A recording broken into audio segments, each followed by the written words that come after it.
Star Bharat पर telecast होने वाला टीवी सीरियल राधा कृष्ण में आप सब देखेंगे कि ऐस भरी सभा में हर एक से पूछा जाएगा उनका मत कि आखिर वो हस्तिनापुर को लेकर अपना क्या विचार विमर्श रखना चाहते हैं। दूसरी तरफ आप देखेंगे कि एक एक करके हर कोई अपने मन की बात कह देगा, लेकिन अर्जुन यहाँ पर मौन रहेगा।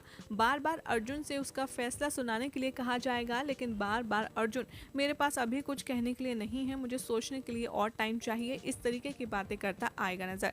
दूसरी तरफ आप देखेंगे कि जिस तरीके से श्री कृष्ण दुर्योधन के पास खड़े हैं, वो उसका ये चैलेंज एक्सेप्ट करते हैं कि वो आवाज से ही निशाना लगाने में बहुत ही ज्यादा परिपूर्ण है।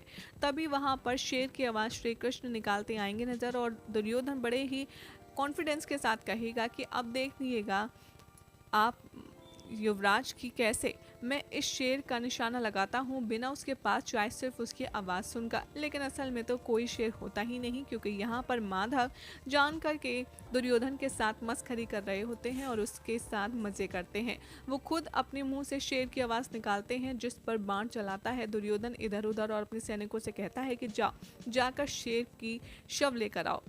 जैसे ही श्री कृष्ण देखते हैं कि उसके सैनिक गए हैं, वो बड़े ही मन मुस्काने लगते हैं। तभी वहाँ पर दुर्योधन का भाई आता है और वो संदेश देता है कि अभी वहाँ पर स्थिति ठीक नहीं है, हर कोई वहाँ पर अपने पूरे राज्यपाट को विभाजित करने की बात कर रहा है। ये सुनकर बहुत ज़्यादा आग बबूला हो जाता है दुर्योधन। इतने में सैनिक आ जाते हैं और वो कहते हैं कि महाराज आपने जितने भी बाण चलाए हैं वो सर पेड़ में जाकर लगे हैं, कोई भी शेर को लगा ही नहीं। यहाँ पर दुर्योधन का मजाक उड़ाते श्री कृष्ण आएंगे नजर, लेकिन साथ ही वो ये कहेंगे कि मुझे क्या पता वहाँ पर क्या हो रहा है, जिस तरीके से तुम वहाँ नहीं हो यहाँ हो, मैं भी तुम्हारे साथ यही हूँ और मुझे नहीं पता कि वहाँ पर क्या हो रहा है और क्या होना चाहिए।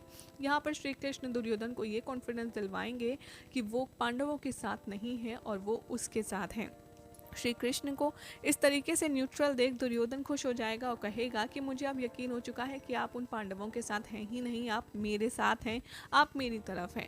चलो अब इंतज़ाम किया जाए, अब वक्त आ गया है हस्तिनापुर लौटने का और मैं पूरे मान सम्मान से राजा बनने के बाद श्री कृष्ण का आदर सत्कार करूंगा और आप मेरे साथ ही भवन लौट कर चलेंगे। तो श्री कृष्ण भी यहाँ दुर्योधन के साथ वापसी करने के लिए तैयार हो जाते हैं। दूसरी तरफ आप देखेंगे एक एक करके अर्जुन को एक बार फिर से मौका दिया जाता है अपना पक्ष रखने का, लेकिन अर्जुन यहाँ पर कुछ भी नहीं कहता, क्योंकि वो मनी मन सोचता है एक बार माधव आ जाए, उनके विचार विमर्श के बिना मैं कुछ भी नहीं कह सकता, क्योंकि वो ही मेरे प्रभु हैं, वो जो फैसला लेंगे मैं वही करूँगा।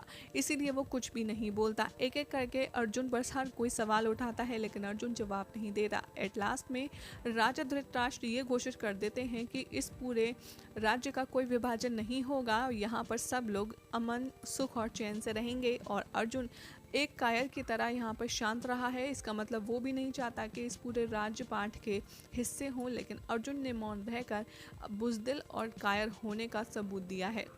ये बातें सुनकर हर कोई बहुत ज़्यादा क्रोधित हो जाएगा, क्योंकि आफ्टर ऑल अर्जुन सबका फेवरेट जो है। लेकिन वहाँ पर तभी दुर्योधन की एंट्री होगी और साथ में श्री कृष्ण भी होंगे। श्री कृष्ण को देखकर अर्जुन बहुत ज़्यादा हैरान हो जाएगा और वो उनके पास भागकर जाएगा और कहेगा कि माधव आप कहाँ चले गए थे, मैं आपको कब से ढूंढ रहा हूँ, आपके बिना मैं यहाँ कुछ भी नहीं कह सकता, लेकिन अब आप आ गए हैं तो मुझे लगता है आप मेरे हक के लिए ज़रूर बोलेंगे। श्री कृष्ण ये बात सुनकर बहुत ज़्यादा क्रोधित हो जाते हैं और वो कहते हैं कि बात यहाँ पर समस्त पांडवों की है, अगर बात सिर्फ तुम्हारी होती तो मैं कभी नहीं बोलता। और ध्यान रखो अर्जुन, मैं तुम्हारे हित से कभी नहीं बोलूँगा, मैं सिर्फ तुम्हें मार्गदर्शन कर सकता हूँ, लेकिन तुम्हारे लिए क्या सही है क्या गलत इस बात का निर्णय तुम्हें स्वयं लेना होगा। लेकिन यहाँ अर्जुन श्री कृष्ण से कहता है गनजय कि प्रभु मैंने आपको अपना ईश्वर माना है और ईश्वर की शरण में मैं आ चुका हूँ, अब मेरे लिए क्या सही है क्या गलत, मुझे क्या मिलना चाहिए क्या नहीं, उस सब के लिए आप ही को मेरे लिए लड़ना होगा। श्री कृष्ण को अर्जुन की बातें पसंद नहीं आती, तो दूसरी तरफ दुर्योधन अपने पिता धृतराष्ट्र को वाही करते हुए सम्मानित करेगा और कहेगा कि आज आपने एक पिता होने का पूर्ण कर्तव्य किया है पिताश्री, मैं बहुत खुश हूँ कि आपने मेरे राज्यपाठ को मुझे फिर से सौंप दिया है और इसके लिए आपका बहुत बहुत धन्यवाद। ये सब कुछ बातें चल ही रही होती हैं, तभी सारे पांडव यहाँ पर एक दूसरे को देखकर आपत्ति उठाते हैं और कहते हैं कि हम इस फैसले से खुश नहीं हैं। अब इसके बाद माधव जब बोलेंगे उन्हीं का डिसीजन रहता है शेष। अब उसके बाद वो क्या फैसला करेंगे और अर्जुन और पांडवों के साथ साथ क्या होगा, ये सब आपको देखने के लिए मिलेगा कल रात के एपिसोड में। लेकिन आपको क्या लगता है, जिस तरीके से अर्जुन श्री कृष्ण के ऊपर पूरे निर्भर हो चुके हैं और वो अपना स्वयं कोई भी फैसला नहीं लेते, वो क्या सही है या गलत, कमेंट जरूर करें।